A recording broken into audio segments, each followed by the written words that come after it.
nous sommes là-dessus et ça marche quand même. Parce que M. Camara a une illustration. Il a été désigné, bon, il a été désigné, mais il a été désigné. C'est l'un des acteurs de la communauté là. Et vraiment, il a été dit, vous êtes un cadre, vous êtes un homme respecté et on vous écoute. M. Kouma, qui est aussi un homme très influent dans la communauté, il devrait venir. Mais il a eu un empêchement à la dernière minute. Il a dit, M. Kouma, si nous partions, si vous venez, là, c'est pourquoi il montrer d'exemple que nous sommes dans la même, on se donne la main. Mais il a eu un empêchement à la dernière minute. Donc moi, je pense que nous qui sommes par là, il faudrait qu'on se tende la main. C'est-à-dire qu'ils nous tendent la main, on les tend la main. Même une seule fois, dans l'an ou bien dans 6 mois, que la communauté Konianké d'ici, ou bien de Thomas Mani et autres là, et les autres se rencontrent pour tenir une réunion ensemble, réfléchir les choses ensemble. Donc c'est l'exemple que nous avons en Hollande et je sais que ça va marcher. Il faudrait qu'on se donne la main. Encore un autre Hollandais qui veut parler, oui. Moi, c'est Lester Loua. C'est pour ajouter un peu ce que M. Pierre vient de dire. Je suis le président de l'association de Hollande, Pierre vient de dire.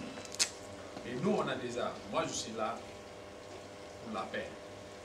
Ce qui m'a amené ici, je veux savoir comment la paix peut arriver à la maison pour ne pas que ma maison soit brûlée demain. Parce que moi je travaille avec la main, je n'ajoute pas 1 euro, c'est avec la main que je travaille. Et ce que j'amène au pays, c'est pour que ça soit pour moi, pour ne pas que quelqu'un va brûler demain, on va m'appeler, oh ta maison soit brûlée. Et moi, mon problème c'est quoi? Je demande au conseil, si le conseil a une idée pour le moment sur 2 choses, met une équipe en place pour faire des Ebola, met encore une équipe en place qui commence à déjà parler entre nous, les jeunes Konyaka, les jeunes Guerriers, les jeunes Thomas, les jeunes Manon, les familles, toutes les familles. S'il y a déjà un programme sur ça, que ces familles-là commencent à parler avec entre eux ici, et mettre une commission en place au pays, que nous on est ensemble ici. Est-ce que la commission a une idée sur ça? Ça, c'était ma question.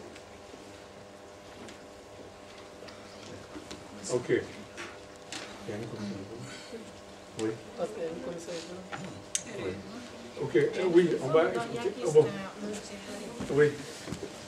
Ouais, bon, moi c'est Yaki Doré, la Hollande aussi. Je voulais tout juste ajouter quelque chose pour dire que pour la prévention du conflit. Oui. Avant de poser la question d'abord, comment cesser à prévenir les conflits, il faut d'abord aller à l'origine. Qu'est-ce qui est à l'origine des conflits? Oui. Une fois on connaît la cause, on peut comprendre maintenant, on peut chercher maintenant en fait ce qu'il y a lieu pour éviter. Et moi, le constat que je fais, il y a 2 choses qui sont à l'origine des conflits en Guinée forestière. Il y a le problème ethnique et il y a le problème politique. Problème ethnique et problème politique. Ça, c'est les 2 choses là qui sont à la base de notre conflit. Et je pense que ce qui serait encore mieux, c'est d'appeler aussi, ou bien de rentrer en contact avec les hommes politiques, pour qu'eux aussi, ils ajoutent les grains de sel, parce que c'est eux qui cessent toujours à diviser les gens pour leur propre intérêt. Ça, c'est un. Deuxièmement, c'est notre problème de langue. Parce qu'aujourd'hui, en forêt, on pense que quand quelqu'un parle Konon, il est différent de Manon. Et quand quelqu'un parle de Thomas, il est différent de Kissi. Et pourtant, c'est la même chose. Si on essaie d'effacer les frontières là, on essaie de rapprocher tout le monde, on embarque tout le monde dans le même bateau, je crois qu'il serait facile d'éviter les conflits. Donc, c'est ce que je voulais ajouter comme précision, quoi. Ok. Oui, M. Camara. C'est Manqué Camara de la Hollande. Tout le mot de la forêt se résume à mon niveau. Ma mère est Konon, mon père est Konenke. À mon enfance, quand je faisais des bêtises du côté de mon papa, on me disait Berchadi. Si je faisais des bêtises du côté de ma maman, quoi? Donc c'est là. Je suis à la base de tous les problèmes. C'est pas toi. Innocent. Je m'explique. C'est très important parce que moi, depuis mon enfance, je vis l'histoire là. Et je me bats toujours pour l'union de cette société. Pour résoudre les problèmes. Pour résoudre les problèmes. Donc moi je pense, et ce que je vais donner comme conseil à la commission, c'est de tout faire, que chacun n'a qu'à essayer de résoudre le problème à son propre niveau d'abord. De voir d'abord à la maison, qu'est-ce qui se passe à la maison. Qu'on soit ambassadeur de notre famille. Si on résout à la maison, c'est en ce moment qu'on va se déplacer au niveau du quartier, ou bien des foyers du quartier, nation, ainsi de suite. Donc, pour un peu vous donner l'idée de ce que je pense comme conseil, d'abord, le frère, il a parlé de deux choses.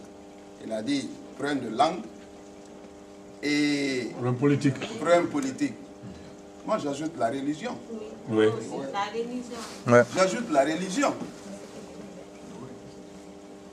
Je travaille avec les Médecins Sans Frontières à Zérékoré. J'ai sillonné toute la forêt.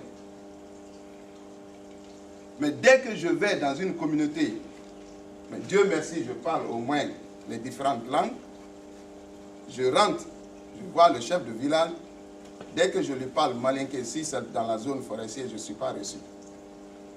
S'il est berger, je ne suis pas reçu. Ou bien, les propositions que je vais faire ne sont pas retenues. Bien accueillies. Je ne serai pas bien accueilli. Donc, notre politique était que, dès qu'on faisait des sondages d'abord, quelle est la majorité dans notre village? Si c'est des malinqués, directement dès que je rentre, je commence à malinquer. Konyanké. En Konyanké, je veux du bon. Malinqué, c'est en Konyanké. Si c'est dans la zone des Konons, directement on commence en Konon. Donc, en plus de cela, il y a AMA qui est rentré, Agence des musulmans africains. Eux, parallèlement aux Médecins Sans Frontières, qui construisaient des postes de santé dans les villages, l'Agence des musulmans africains, financée par les Koweïtiens, qui construisaient parallèlement les mosquées dans les régions où Médecins Sans Frontières construisaient des postes de santé. Et les chefs de village ou bien les personnes influentes sont attirés dans les mosquées. Et dès que tu ne fais pas partie de cette communauté, tu es isolé. C'est ça le mot de la forêt. C'est ça le problème de la forêt. C'est fini. Donc si on Il faut doit continuer, lutter, je vais... on doit lutter. J'ai plus de mémoire. Pour que Il faut l'union continuer avec ton appareil. soit J'ai faite. le temps de résoudre le problème C'est de de mémoire. faire des caravanes d'informations. Qu'on commence d'abord au niveau de la maison, que chacun essaye à son propre niveau. Tu appelles tes parents et tu fais tout, les sensibiliser à ton niveau. Ça ne demande pas de l'argent parce que... Sierra Leone. Ok. Et quand il y a le frère qui l'a bien dit, lorsque je partais voir mes oncles maternels à Kamiandor, eh bien, on m'appelait Robert de l'autre côté. Et quand je suis du côté de Guinée, on me disait que c'est Robert de Sierra Leone. Et donc, moi aussi, évidemment, on parlait des deux rives de Méli. la même langue, vous voyez. Et juste, c'est pour vous dire que le problème auquel nous sommes confrontés, c'est un problème qui est extrêmement difficile à résoudre. Et il ne suffit pas seulement d'accuser le politique. Moi, je ne suis pas d'accord d'accuser soit le politique, soit uniquement la religion, ou soit uniquement le problème ethnocentrisme. C'est un problème que l'on doit voir de façon globale. Et c'est pour cela que moi, je suis désolé de vous le dire, c'est pour cela que nous avons été scolarisés, pour pouvoir avoir le temps de réfléchir. J'emploierai même le mot d'Aristote, d'aller adopter la méthode de la science des premières causes. Il y a un frère qui est venu, qui est intervenu. Il faut que nous trouvions au sein de nos différentes commissions ou individuellement les véritables causes et éventuellement, il y a un frère aussi qui a parlé à la radio, les publier à la radio, à la télévision, dans les livres et voire même les imposer dans l'enseignement. Oui. Donc, c'est tout ce que je voulais dire. Ouais. C'est un problème global. C'est un problème qui est millénaire. À partir du moment où nos ancêtres ont quitté l'Empire Ghana, l'Empire Soso, ou l'Empire du Mandin, ou les Mossi, à partir du moment où ils se sont installés. Vous voyez, donc c'est un problème qu'on ne peut pas mettre sur les épaules de quelques politiciens, tout ça. Je prends juste un dernier exemple. À partir du moment où on s'attaque à l'éducation, à l'éducation de nos enfants, est-ce que le politicien, même s'il est malin, avec un enfant qui a suffisamment de sens critique, il peut dire que lui, il est menteur. Oui. Voilà. Et s'il est suffisamment aussi éclairé, il peut dire que, maman, c'est vrai que vous êtes contre l'école, mais moi, j'ai un autre avis différent, etc. etc. Donc, c'est cette piste que je voulais vous souligner. Ok, merci beaucoup. Ouais. Alfort, toi tu as la voix qui porte. Ouais. Votre nom? Ton nom s'il te plaît. J'ai déjà dit, moi c'est Charles Lamont, je suis de la France. Mais écoute, moi je ne vais pas être long parce que déjà ça a été un peu touché par mon frère Ansouman. Ce point. Moi je pense qu'on est en train de parler d'un truc que je n'ai pas surtout entendu, c'est nos sages. Je pense qu'aujourd'hui, on oublie un peu que cette histoire de paix qu'on est en train de parler aujourd'hui, tout ce qu'on peut décider aujourd'hui, je pense qu'à travers cette délégation de la Guinée qui est là aujourd'hui, doit apporter quelque chose à nos sages. Ces sages-là, je pense qu'aujourd'hui, on a un peu délaissé et on parle de politique et tout ça. Si on écoute, on continue toujours à écouter nos sages-là, je pense qu'on ne serait pas là. Nous, les premiers, nous, les jeunes... Les sages sont politisés déjà. Qui est le sage de Dieu aujourd'hui? Il est politique. Je dis depuis que est décédé là. Amara Noké. Amara Noké est décédé. Moi personnellement, je ne sais pas qui est mon sage à Zélékoulé. Voilà. Voilà. Donc, je pense que ces gens-là.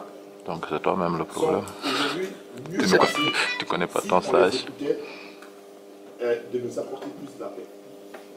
Et le deuxième point que je voulais aussi toucher, que je disais qu'Ansouman a déjà touché, c'est un problème de terre. Ceux qui sont à Zélékoulé depuis plus de 25 ans, nous aujourd'hui, Guerzé, on ne peut pas les dire qu'ils ne sont pas forestiers. Il faut que nous, on accepte ça déjà. Qu'ils sont forestiers comme nous. Parce que... c'est bon. Parce que ces gens-là, j'en ai des amis qui sont malinqués, mais qui parlent que Guerzé. Mais couramment. Ils ne connaissent même pas Cancan. Donc il y a un qui a Saint-Nazaire, j'ai voulu qu'il vienne avec moi, qui a été empêché. Il se considère aujourd'hui plus que Guerzé que Malinké. Ils sont où? Ils veulent partir. L'ami Sako. Donc quand j'entends même dans les statuts, comme déjà on en a parlé hier, on disait qu'il faut être, pour être dans ce mouvement-là, il faut être Guerzé, on parle de Guerzé, de Manon et tout ça, c'est bien. Non. Mais il y a les Malinqués dedans. On n'a pas dit ça. Ils ont dit forestier. On n'a pas dit ça. Hein? Oui, mais voilà, moi, voilà, ces précisions-là que je voulais pour la paix en Guinée forestière. Je pense qu'il faut déjà qu'on reparte à la base. La politique, oui, parce que nous, on les écoute. Si on écoutait nos sages à la place des politiques, je pense qu'on ne serait pas là. Ok. Je vais donner à... Mais ça, c'est pas bon, ce qu'on a fait. Merci beaucoup, Monsieur le Président. On a fonctionné. Aux différentes causes qui ont été évoquées tout à l'heure, j'aimerais ajouter la dimension économique. Et à la dimension économique, vous savez que nous avons reçu à bras ouverts nos frères qui sont venus de la préfecture de Beila généralement. Au départ, on leur a cédé des terres à titre gratuit. Ils en avaient l'usufruit. À l'époque, les terres ne valaient pas très grand-chose. Mais aujourd'hui que la terre a pris de la valeur, ça pose des problèmes. Vous savez sans doute qu'il y a eu un conflit à Zérékoré parce que des autochtones avaient créé un syndicat des transporteurs. Cela a constitué un objet de litige très sérieux. Les autochtones sont devenus de plus en plus transporteurs et cela crée des frictions. Alors, je voudrais dire à titre anecdotique que nous-mêmes, les autochtones, parfois, nous avons tendance à minimiser notre propre culture. Je vous donne l'exemple. Moi, je comprends très bien malinké, mais quand je suis à Zor et qu'un de mes frères malinké passe dans ma cour et me dit « Nisoroma », je lui réponds en konon. Parce que si je vais à Kankan, je ne vais pas aller dire dans une concession étoile. Donc, il faudrait que nous-mêmes, nous soyons fiers de nos différents dialectes pour que les autres puissent apprendre nos dialectes. Comme ceux qui sont à Conakry apprennent le Soussou, ceux qui sont au Fouta, ils apprennent le peu. Je crois que ce sont des maîtres connaissés. Oui, oui, on suit. Je ne sais pas si... Non, mais c'est pour l'ensemble que voilà. vous parlez. On suit, on filme. On suit, on filme. On filme, on va regarder tout. D'accord. Donc je voulais quand même qu'on regarde ces dimensions. Et pour terminer, il y a un de nos frères qui s'appelle Doré Kayoro, qui écrit de temps en temps dans des journaux comme le Lynx, la Lance à Conakry, qui a fait une très bonne étude sur les causes des conflits au niveau de la forêt, au niveau des Zérékoré. Je pense qu'il a proposé quelques pistes de solutions.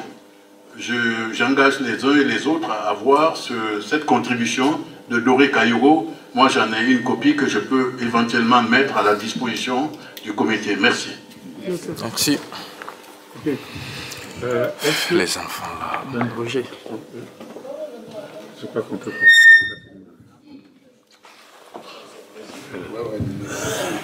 Bon, je pense qu'on peut conclure ce chapitre. Non, que... Moi, je pense qu'on peut continuer. Le chapitre? Oui, parce qu'on ne pourra pas passer directement au on ne peut pas manger, Manu.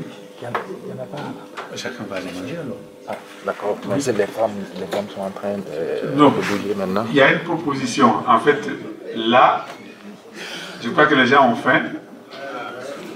Mais il n'y aura pas de repas de groupe là maintenant. Parce que c'est en train d'arriver. C'est en train d'arriver, ça va venir. Donc, soit si on a vraiment trop faim, on peut aller dans le quartier manger quelque chose. Ou bien on patiente et ça va venir. Est-ce qu'on a une idée du temps pour l'arrivée du repas?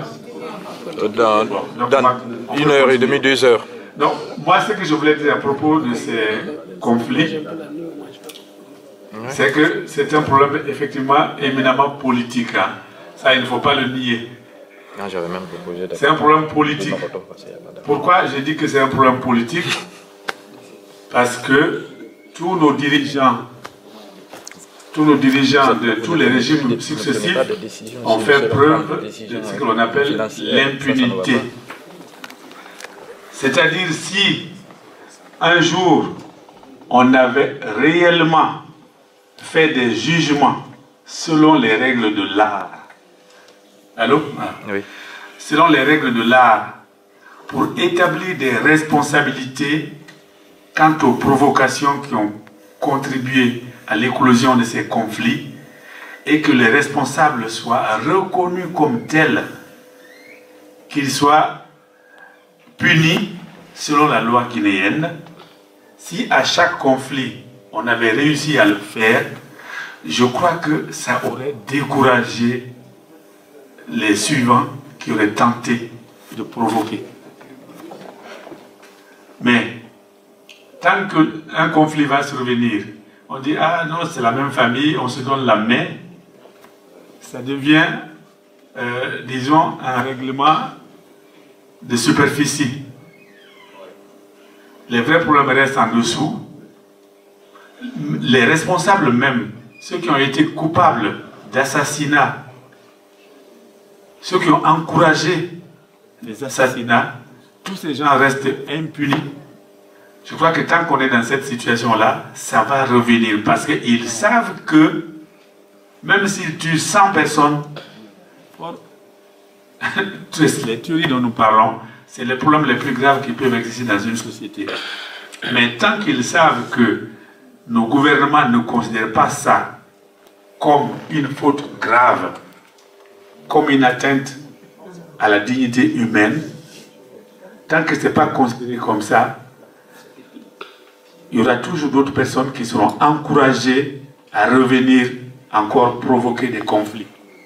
Et ils savent que rien ne va suivre. Donc, une des choses que nous pouvons faire, si on nous a accusés de ne pas avoir de suite dans nos actions, la seule chose que nous pouvons faire, c'est d'exiger de réouvrir les dossiers de tous les conflits passés et des tueries de Zogota. La diaspora devrait exiger ça du gouvernement. Et on ne doit pas se taire tant que ces dossiers ne seront pas réouverts et jugés. Que les coupables soient connus dans les deux camps. Que les coupables soient connus, jugés et punis. Je ne dis pas tuer comme ils ont tué, non. Parce qu'il faut éviter l'extrémisme. Mais qu'ils soient jugés, reconnus par le monde entier. Parce que si nous ne prenons pas garde, nous risquons d'aller dans le problème du Rwanda ou du Burundi.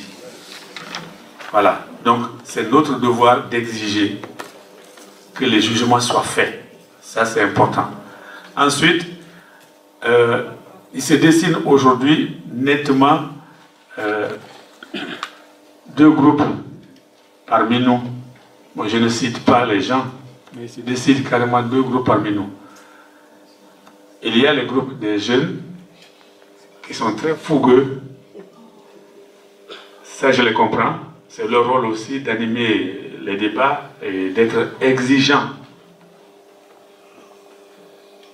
Mais il ne faut pas qu'ils se classent dans la troisième catégorie, c'est-à-dire qu'il ne faut pas aller à l'extrémisme. Jeunesse ne veut pas dire extrémisme. Une jeunesse éclairée, formée, ne doit pas être extrémiste. Parce que nous pensons qu'ils sont mieux formés que leurs aînés. Et donc en réalité, il faut qu'on évite l'extrémisme. Mais je comprends leur hargne. L'autre groupe, c'est donc les anciens, qu'on croit être des collabos, c'est-à-dire ils sont conciliants. Et il ne faut pas qu'on arrive à être opposés. On n'est pas opposés, on doit être sur la même longueur d'onde. Et en réalité, chacun a raison dans son camp. Et on peut tirer de chaque partie pour avancer.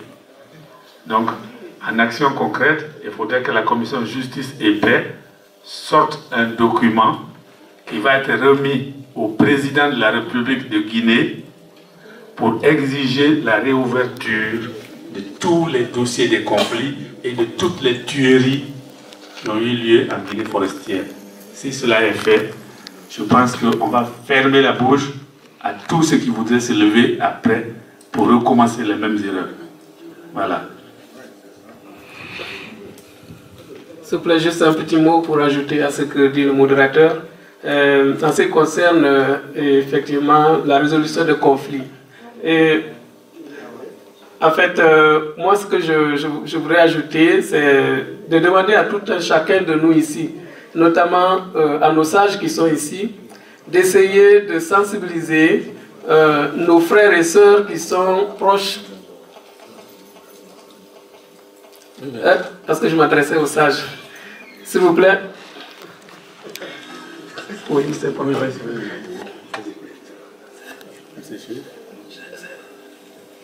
Oui, je voudrais m'adresser aux sages notamment. Je disais que c'est vous qui êtes nos oreilles et nos bouches auprès de nos frères et sœurs qui sont proches du gouvernement ou qui occupent les postes au sein du gouvernement. Parce qu'il est plus facile, vous avez la communication, vous avez accès facile à eux par rapport à nous. Et aussi, vous êtes écoutés par ces gens-là. De les conseiller, là c'est une prière que je vous demande de leur adresser, de les conseiller, de faire attention à nos problèmes. Oui. Et nous sommes souvent confrontés à cela. Vous avez entendu l'affaire Zogota. Quand c'est arrivé, nous nous sommes levés au sein du Conseil de la diaspora pour exiger justice. Et on a même proposé des actions, mais je vous dis concrètement que nous avons été découragés. Et je vous donne vraiment... On a fait par exemple un mémo au Canada, par exemple, pour publier. Et pour tous ceux qui ont vu notre lettre d'indignation que nous avons adressée, par la suite, nous avons été contactés individuellement par des gens qui sont à Conakry.